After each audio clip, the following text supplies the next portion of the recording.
নমস্কার বন্ধুরা, বং tardy food চ্যানেলে সবাইকে অনেক স্বাগত। আজ আমি তৈরি করব একটা পুরনো দিনের রেসিপি, চাল কুমড়োর পুর ভরা বড়া। তাহলে চলো চটপট রেসিপিটা শুরু করি। এখানে একটা চাল কুমড়ো নিয়েছি, চাল কুমড়োটাকে আমি প্রথমে অর্ধেক করে নিলাম।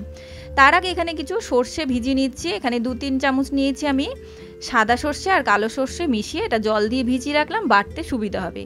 এরপর চাল কুমড়োটাকে আমি অর্ধেক করে নিয়ে খোসাটাকে ভালোভাবে ছাড়িয়ে নেব। খোসা ছাড়ানো হয়ে গেলে এখানে একটু পাতলা পাতলা করে পিস করে নেব। খুব বেশি পাতলা করবে না, এই আমি যেভাবে করছি এইভাবে করারই চেষ্টা করবে। এরপরে যে পিসটা করলাম তারও মাঝখান দিয়ে একটু ফালি দিয়ে নেব। পুরোটা কিন্তু দেব না, এইভাবে ফালিটা দেব।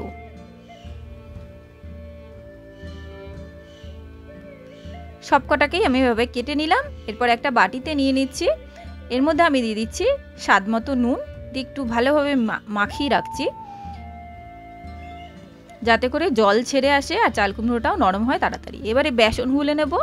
বেসনের মধ্যে নুন, হলুদ, একটু কালো জিরে আর দিয়ে দিচ্ছি সামান্য পরিমাণে একটু চিনি আর দিচ্ছি এখানে বেকিং সোডা। সব দিয়ে ভালোভাবে মিশিয়ে নিয়ে আমি একটু অল্প অল্প করে জল দিয়ে একটা ঘন ব্যাটার তৈরি করে নেব। এরপরে সর্ষেটা বেটে নেওয়ার পালা। শিলের মধ্যে আমি সাদা সর্ষে, কালো সর্ষে আর কাঁচা লঙ্কা নুন দিয়ে বেটে নিচ্ছি। সর্ষেটা একবার বেটে নিয়ে আমি এর মধ্যে একটু পোস্ত দিয়ে দেবো। যেহেতু পোস্তটা আমার আগে থেকে গুঁড়ো করা থাকে তাই সেখান থেকে নিয়ে আমি 1 চামচ মতো দিয়ে নিলাম।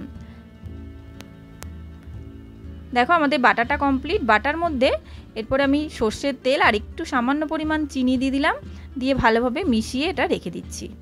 এরপরে দেখো এইখান থেকে নিয়ে আমি চাল কুমড়োর মধ্যে ভরে নিচ্ছি। যে ফালিটা করে রেখেছিলাম ওটার মধ্যে চেপে চেপে এই পুরটা আমি দিয়ে নিচ্ছি।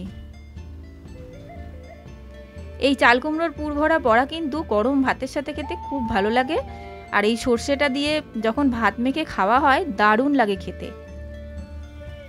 সমস্ত চাল কুমড়োগুলোকেই আমি রেডি করে নিলাম। এরপরে ব্যাটারে ডুবিয়ে এদিকে আমি তেল বসিয়ে দিয়েছি। তেলটা ভালোভাবে গরম করে নিতে হবে। সর্ষের তেল বা সাদা তেল যে কোনো তেলেই তোমরা এটা ভাজতে পারো। এবারে আমি ব্যাটারে ডুবিয়ে ডুবিয়ে এগুলো ভেজে নেব।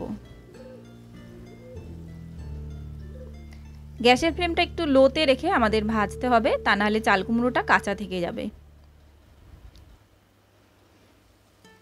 এক পিঠ ভালোভাবে হয়ে যাওয়ার পর আমি অন্য পিঠ উল্টে দিলাম। এরপর গ্যাসের ফ্লেমটা একটু বাড়িয়ে দিয়ে আমাদের ভাজাগুলো লালচে করে ভেজে নিতে হবে। দেখো সমস্ত কটা চাল কুমড়ো আমাদের ভাজা হয়ে গেছে। এই একইভাবে বাকিগুলো আমি ভেজে নেব।